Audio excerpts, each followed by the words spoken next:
आज की वीडियो में मैं सभी राइटर्स को कैरेक्टर डेवलपमेंट चार्ट बनाना सिखाने वाला हूं और बहुत ही इजी वे में सिखाऊंगा। प्रैक्टिकली आप यहां पर देखिए और समझिए। और ये एक टेम्पलेट आपके सामने खुला हुआ देख रहे हैं। ये टेम्पलेट है ना, बहुत ही इजी टेम्पलेट है जिसके हेल्प से आप आसानी से सीख सकते हैं कैरेक्टर डेवलपमेंट चार्ट बनाना। तो पूरा देखिए और समझिए। चलिए शुरू करते हैं। सबसे पहले आपको लिखना है कैरेक्टर डेवलपमेंट चार्ट। उसके बाद आपको लिखना है कैरेक्टर आइडेंटिटी। फिर आप देखिए यहाँ पर लिखा हुआ है कैरेक्टर आइडेंटिटी में बहुत सारी चीजें हैं। तो आप सबसे पहले लिखेंगे कैरेक्टर नेम। जो आप कैरेक्टर यहाँ पर डेवलप कर रहे हैं उसका नाम क्या है वो आप यहाँ पर लिख देंगे। उसके बाद कैरेक्टर टाइप, वो प्रोटैगनिस्ट है, एंटागनिस्ट है या फिर सपोर्टिंग कैरेक्टर है। प्रोटैगनिस्ट सिंपल लैंग्वेज में अगर बोली जाए तो जो पॉजिटिव कैरेक्टर होता है, जैसे हीरो का कैरेक्टर, हीरोइन का कैरेक्टर, वो प्रोटैगनिस्ट हो गए। एंटागनिस्ट जो विलन के कैरेक्टर्स होते हैं, नेगेटिव कैरेक्टर्स होते हैं, वो एंटागनिस्ट में आ जाते हैं। और सपोर्टिंग कैरेक्टर्स तो आपको पता ही है, जो सपोर्टिंग रोल्स निभाते हैं, जो हीरो हीरोइन को सपोर्ट करते हैं, तो वो हो गया सपोर्टिंग कैरेक्टर्स। तो यहाँ पर आपको टिक कर देना है कि जो कैरेक्टर आप डेवलप कर रहे हैं वो क्या है, प्रोटैगनिस्ट है, एंटागनिस्ट है या फिर सपोर्टिंग कैरेक्टर है। उसके बाद रोल इन स्टोरी, स्टोरी में उनका क्या काम है। अगर हीरो है तो उसका क्या काम है, अगर हीरो का कोई फ्रेंड है तो उसका क्या काम है। एज, एज उसकी क्या है, जेंडर क्या है, मेल है फीमेल है, ऑक्यूपेशन काम वो क्या करता है, ये सभी चीजें आपको यहाँ पर लिख देनी है। मैंने आप लोगों को पहले भी कैरेक्टर डेवलपमेंट चार्ट का ट्यूटोरियल सिखाया है, लेकिन वो सेल्टेक्स सॉफ्टवेयर में सिखाया था मैंने आप लोगों को। यहाँ पर आपको सेल्टेक्स सॉफ्टवेयर की जरूरत ही नहीं है। आप इस टेम्पलेट के जरिए बहुत ही ईजिली सीख सकते हैं और कर सकते हैं। मैं आपको बताऊंगा कि आपको ये टेम्पलेट पाना कैसे है। इस तरह के बहुत सारे टेम्पलेट्स के बारे में मैं आप लोग को बताऊंगा जो एक राइटर के लिए जरूरी रहता है। तो चलिए पहले आप आगे सीखिए, फिर मैं आपको बताता हूँ। देखिए उसके बाद फिर सेकंड पे आपको लिखना है फिजिकल अपीयरेंस, वो देखने में कैसा है, हाइट उसकी क्या है आपको यहाँ लिख देना है, हेयर स्टाइल एंड कलर क्या है, फिर आई कलर क्या है, क्लोथिंग स्टाइल उसका कैसा है, स्पेशल फीचर अगर कोई है अपीयरेंस में तो आप यहाँ पर लिख सकते हैं। ओके, स्पेशल फीचर में आप लिख सकते हैं जैसे मान लीजिए वो हमेशा कैप पहने हुए रहता है या कुछ इस तरह का आप लिख सकते हैं। ये मैंने एग्जाम्पल आपको दिया, आपका कैरेक्टर जिस तरह का है वो आपको लिखना है। उसके बाद नेक्स्ट यहाँ पर आपको लिखना है पर्सनैलिटी एंड मोटिवेशन। जो भी कैरेक्टर आप डेवलप कर रहे हैं उसकी स्ट्रेंथ्स क्या है, फिर उसकी वीकनेसेस क्या है, कमजोरियां क्या है, बिगेस्ट फियर उसे क्या चीज से डर है सबसे ज्यादा, और बिगेस्ट डिजायर वो क्या चीज सबसे ज्यादा चाहता है, फिर मेन मोटिवेशन उसकी जिंदगी का मेन मोटिवेशन क्या है। उसके बाद हैबिट्स क्या क्या है उसके, वो आपको यहाँ पर लिखनी है। जैसे स्मोकिंग की हैबिट रहती है या फिर किसी को टीवी देखने की हैबिट रहती है, मोबाइल की हैबिट्स रहती है, तो वो जो भी है आपको यहाँ पर लिख देना है।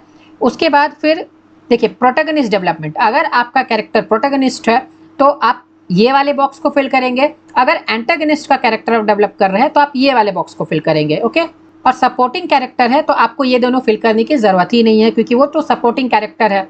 ओके, अब देखिए यहाँ पर प्रोटैगनिस्ट का जो डेवलपमेंट है, यहाँ पर आप हीरो का गोल क्या है, जो मेन कैरेक्टर है, जो हीरो है, उसका गोल क्या है, वो क्या करना चाहता है, उसका मकसद क्या है। इंटरनल कॉन्फ्लिक्ट का मतलब हो गया कि उस कैरेक्टर के अंदर में क्या चल रहा है, उसके अपने मन में क्या डिजायर्स है, उसके मन में क्या परेशानियां चल रही है, क्या कॉन्फ्लिक्ट्स चल रही है, वो आपको यहाँ पर लिख देना है। यानी कि इंसान जब अपने मन में किसी चीज से लड़ते रहता है ना, वो कुछ भी हो सकता है। जैसे वो कुछ नहीं कर पा रहा है तो उसके मन में जिस तरह की फीलिंग्स आती है तो वो खुद का ही एक इंटरनल कॉन्फ्लिक्ट हो गया। ओके, एक्सटर्नल कॉन्फ्लिक्ट में जो हर्डल्स, जो बाधाएं, जो मुसीबतें आती है उस कैरेक्टर पर, वो आपको एक्सटर्नल कॉन्फ्लिक्ट में लिखना है। जैसे विलन ने कोई यहाँ पर सीन क्रिएट कर दिया जिसके कारण से बहुत परेशानी हुई हीरो को, तो यहाँ पर आपको लिख देना एक्सटर्नल कॉन्फ्लिक्ट के अंतर्गत। फिर आता है कैरेक्टर ग्रोथ।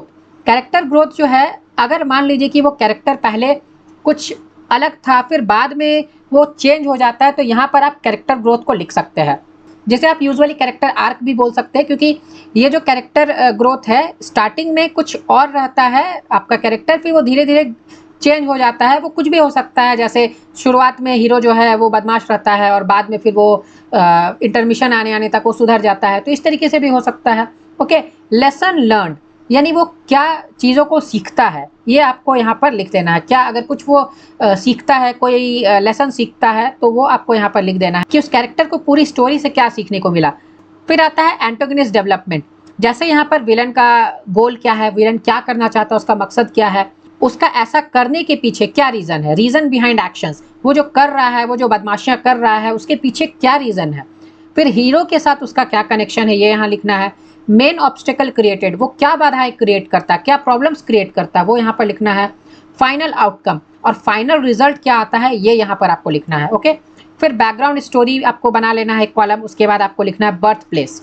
ओके, जो कैरेक्टर है उसका बर्थ प्लेस क्या है, फैमिली बैकग्राउंड क्या है, एजुकेशन उसकी क्या है, पास्ट ट्रॉमा, अगर पास्ट में उसके साथ कुछ बुरा हुआ है, कुछ ऐसा हुआ है जिसके कारण से वो अंदर से पूरा हिल गया है, तो वो आपको यहाँ पर लिख देना है। सीक्रेट्स, कुछ सीक्रेट्स है उस कैरेक्टर के, तो यहाँ पर आपको लिख देने हैं।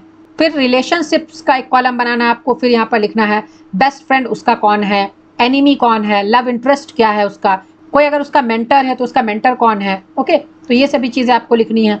फिर आपको डायलॉग एंड बिहेवियर लिखना है, उसके बाद आपको लिखना है स्पीकिंग स्टाइल, वो किस ढंग से डायलॉग्स को बोलता है, वो स्पीकिंग स्टाइल के अंतर्गत आ जाएगा।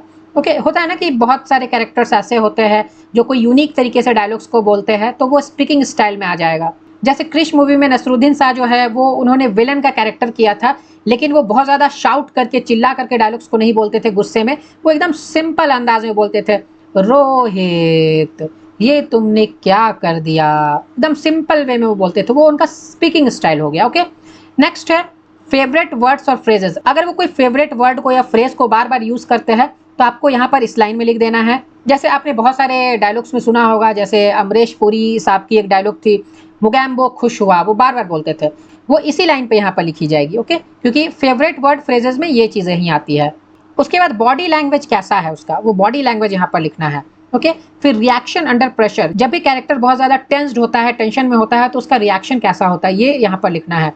ओके, तो ये जो है ये एक प्रोफेशनल कैरेक्टर डेवलपमेंट चार्ट है जो सभी राइटर्स को बनाना आना चाहिए, और आपने अब सीख लिया है। अब आप में से बहुत सारे राइटर्स जो है ना इस टेम्पलेट को पाना चाहते हैं, तो देखिए सिर्फ कैरेक्टर डेवलपमेंट चार्ट के ही नहीं, इस तरह के बहुत सारे टेम्पलेट्स होते हैं जो कि एक राइटर के लिए ज़रूरी होते हैं, और आपके पास वो टेम्पलेट्स होना ही चाहिए अवेलेबल। हम लोगों ने बहुत मेहनत करके ये टेम्पलेट्स को डिज़ाइन करवाया है और आप लोगों के लिए ये अवेलेबल कराया है। उसमें बहुत सारे टेम्पलेट्स आ जाएंगे, कुछ एग्जांपल्स मैं आपको बता देता हूं, जैसे राइटर्स का पोर्टफोलियो का टेम्पलेट, फिर राइटर्स जो है जो ईमेल पर स्क्रिप्ट को सबमिट करते हैं, जो सिनॉप्सिस सबमिट करते हैं, किस तरीके से क्या लिख करके सिनॉप्सिस को सबमिट करना है, तो वो उस ईमेल का टेम्पलेट, पिच डेक जो है जो कि राइटर के लिए बहुत इंपॉर्टेंट है उसका टेम्पलेट, स्टोरी बोर्ड का टेम्पलेट, तो इस तरह के बहुत सारे टेम्पलेट जो है ना वो आपको मिलेंगे एज अ राइटर। तो देखिए इसकी प्राइसेस वगैरह हम लोगों ने बहुत ही अफोर्डेबल रखी है, आपको टेंशन लेने की जरूरत नहीं है। आप इसके लिए हमें सिंपली स्क्रीन पर दिए गए नंबर पर कांटेक्ट कीजिए, और कांटेक्ट करके आप पता कर लीजिए कि क्या प्राइसेस चल रही है, आपको उसमें डिस्काउंट वगैरह भी कुछ मिल जाएगी। आप इस नंबर पर व्हाट्सएप के जरिए या फिर कॉल के जरिए पता करके ईजिली टेम्पलेट्स को पा सकते हैं। आप ईमेल पर मंगवा लीजिए, आप व्हाट्सएप पर मंगवा लीजिए, जैसी आपकी इच्छा है, आपको ईजिली टेम्पलेट्स मिल जाएगी। आप बस ये टेम्पलेट्स पा लेंगे ना तो आप बहुत ईजिली अपने वर्क को कर सकते हैं। जैसे ये कैरेक्टर डेवलपमेंट चार्ट का टेम्पलेट है, ये अगर आपके पास अवेलेबल रहेगा तो आप फटाफट से अपना काम ईजिली कर पाएंगे। ओके, तो स्क्रीन पर दिए नंबर पर कांटेक्ट करके आप टेम्पलेट्स को पा सकते हैं। और ये वीडियो आपको कैसा लगा मुझे कमेंट बॉक्स में जरूर बताइए। कोई डाउट्स आपके मन में है तो वो भी कमेंट बॉक्स में जरूर लिखिएगा, और वीडियो को करते जाइए लाइक, चैनल पर नए हैं तो सब्सक्राइब करके रखिए। फिर मिलेंगे एक नए वीडियो में, तब तक के लिए बाय बाय।